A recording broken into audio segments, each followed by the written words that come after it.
Grabihan rin talo rin ay. Sinong hindi mamangha sa angking kagandahan ng Abuyog? Hindi nila alam na madaming magandang pasyalan dito. At sa video na nga ito ay pupuntahan ang ilang mga atraksyon ay pinagmamalaki ng lugar dito. Sabi murahan ka ng kaisan ganiwa! Simula pa lang ito sa biyahe namin dito sa Abuyog. Samahan nyo kami para tuklasin ang lugar na ito. Pero bago ang lahat, ito muna ang mga ganap dito.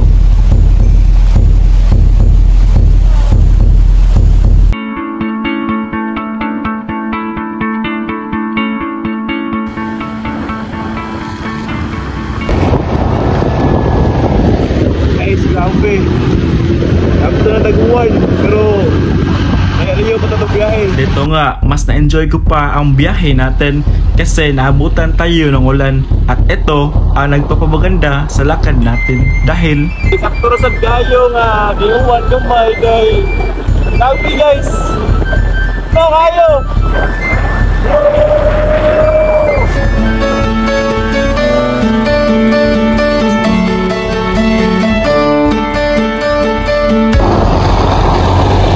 Good. Basta man. Kira. Mamubagabot na ako ba? Ito ang kaibigan ko na makakasama sa lakad natin. At sa kanila din ako titira ng ilang araw para tuklasin ang mga lugar nila dito. Pagdating natin ay agad din tayong pumunta sa mga magandang spot nila dito.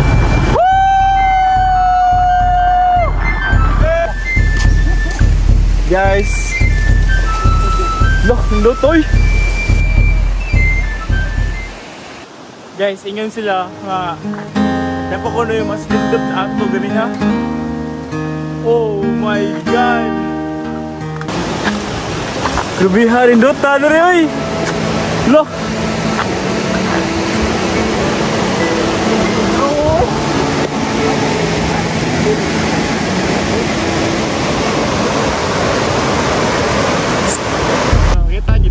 Dito nga, kahit meron kaming nahanap na spot ay humanap pa rin kami ng iba para tuklasin ang mga magandang lugar dito sa Abuyog. At naisipin namin nga iiwan namin yung mga chinelas namin para hindi kami mahirapan sa pag-akyat sa mga bato.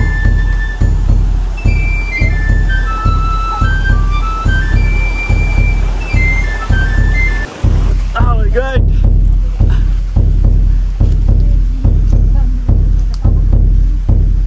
Adventure ba niyo eh? So, akala ko ang pagtuklas ng ganitong lugar ay simple lang, pero ang problema dito ay sobrang putik ng daanan. At hindi namin inasahan na meron din tatambay sa lugar na ito. Kaya ginawa na lang namin ay humanap ng iba para hindi makaabala sa ibang tao.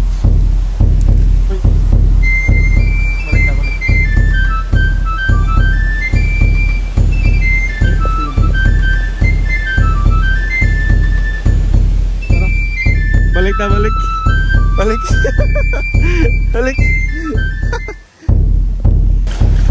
Batay, grabe naman eh.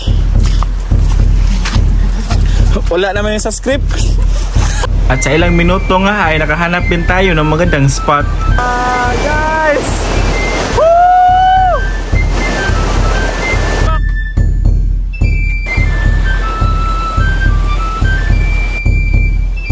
At pagdating nga namin, hindi namin pinalampas ang pagkakataon para tuklasin kung gaano kalamig dito.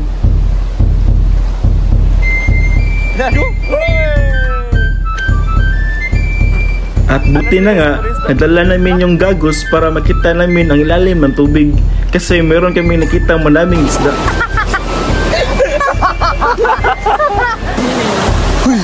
Saan mo ba kanina akong isda? Kita ka, sagwaan dyan.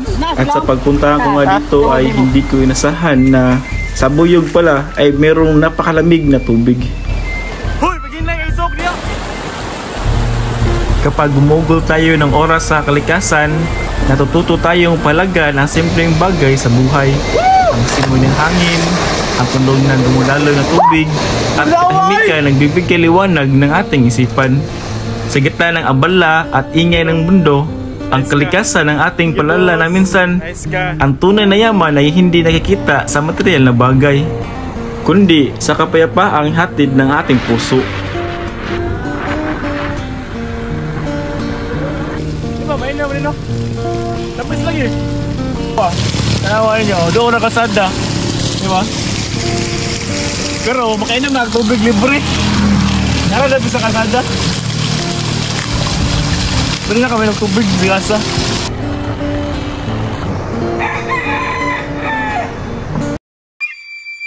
At pag uwi nga namin ay meron sinabi ang kaibigan ko na dito lang ito matatagpuan sa Abuyog. Kay ba ka na mao ni ang agarwood? Asan? Kani ay. For thousands of years, agarwood has been known as the wood of the gods. First-grade agarwood can cost as much as $100,000 per kilogram, making it one of the most expensive raw materials in the world. Timbog sa buy-bust operation ng isang Indian na nagbebenta ng agar woods. Mahigpit na ipinagbabawal ang pag-aari at pagbebenta ng agar wood na mula sa punong lapnisan dahil endangered species ito. Hindi natin inasahan na masaksihan natin ang pinakamahal na puno sa lugar na ito. Pero bago ang lahat, ito muna ang maganap dito.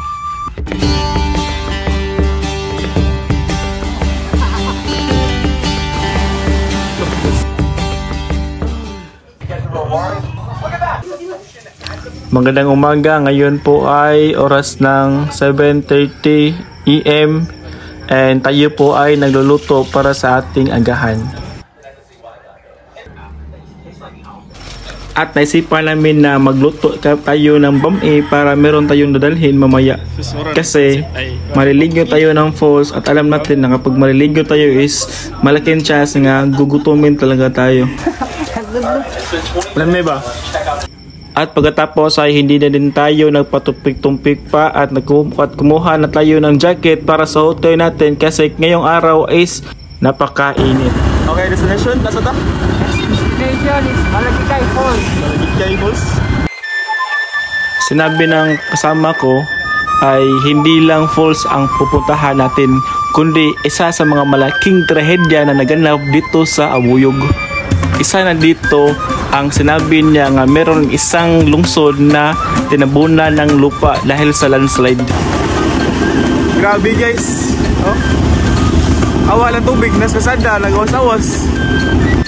Sa sinabi niya ay hindi naman ako nagtataka dahil sa kanang lugar ay madaming tubig at kahit madaming tubig, meron din namang mga puno pero ganun pa man, marami pa rin mga aksidente o naganap nga landslide dito sa kanilang lugar. At kahit madaming naganap nga aksidente dito sa kanilang lugar, madami namang magandang tanawin at atraksyon na pwede natin bistahin. Oh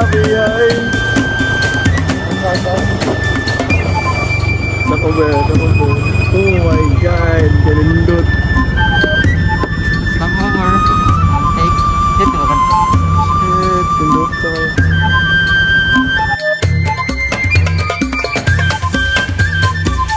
At sa ganitong lugar ay hindi ko naman din ito inasahan na meron palang ganitong lugar dito sa Abuyog.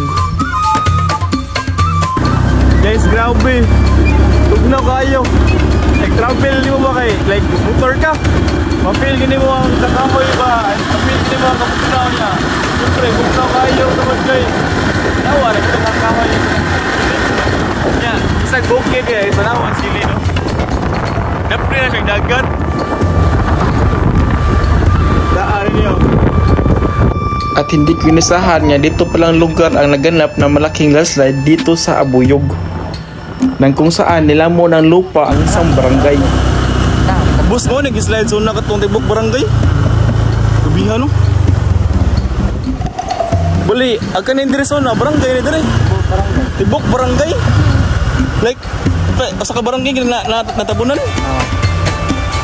Galing sa taas, tumakbo na, may nagparang, aeroplano na, ang, niya, yung tunog,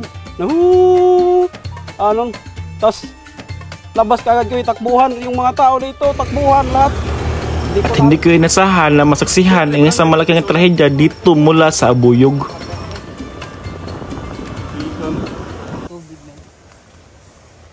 Isod mga namumutod din kay Mandangon na.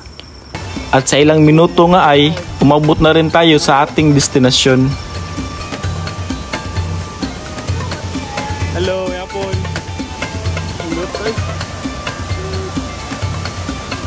At hindi ko inasahan na ganito palang lugar ang bubungad sa amin pagdating.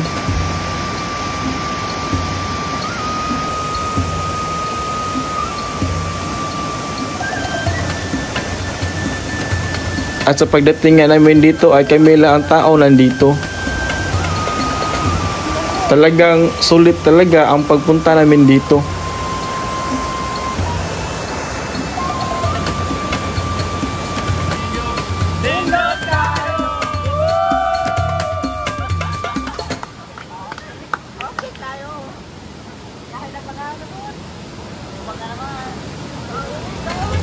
At ito talaga ang nagpapaganda sa mga lakad natin. Magandang tanawin, preskong hangin, at simpleng pagkain at mga bagong kasama ang ating makilala.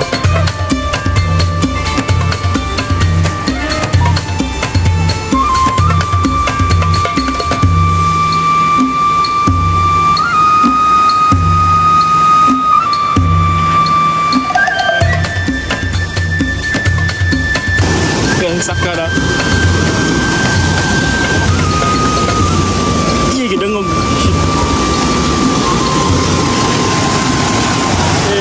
Shit.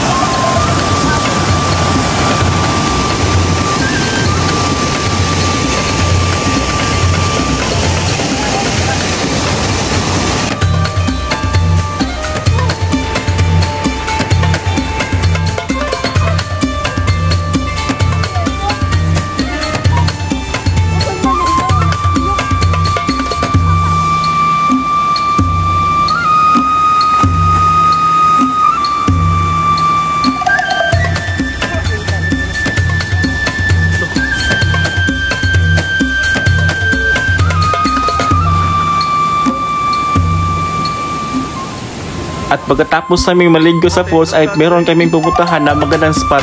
Sabi ng kaibigan ko ay meron dito na magandang tanawin at pwede natin pupuntahan. Kapangpang guys. At sa pagpunta nga namin dito guys, kahit sa tabing daan ay meron talagang maliliit na landslide.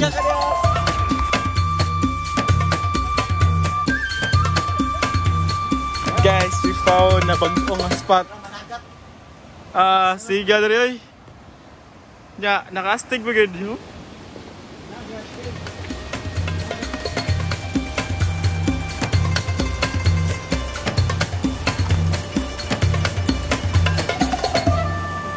Uy, may mga gusto.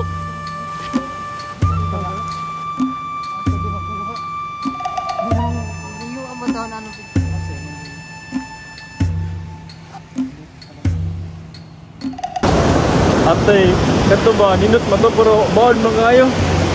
Di na madaoy kay kita katong bound. Oo,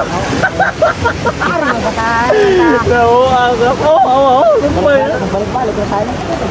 Ini. Maganda lang din. Ado ako na kao. Lang din.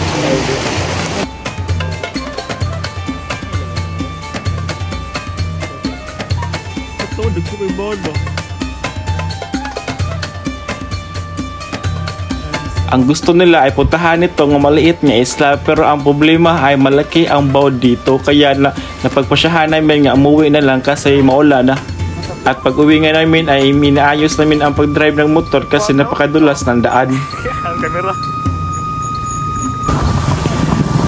Dagang gado. Ay, luhog na. Ikaw may kuwana po. Oh, di ay. Dali, rami magkambak na. Dali, gano'n ka. Awa na guys.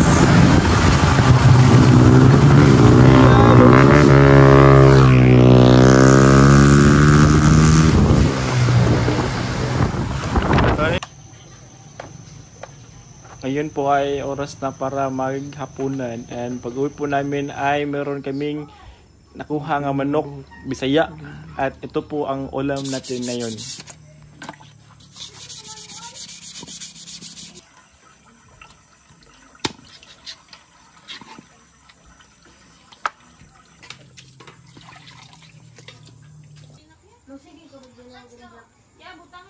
Tubig.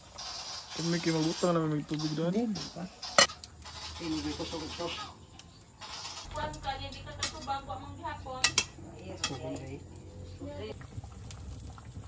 Marami din tayo natukusan dito sa Abuyog, kaya nagpapasalamat ako sa kaibigan ko nagpapatira sa akin. Hanggang sa muli, Abuyog.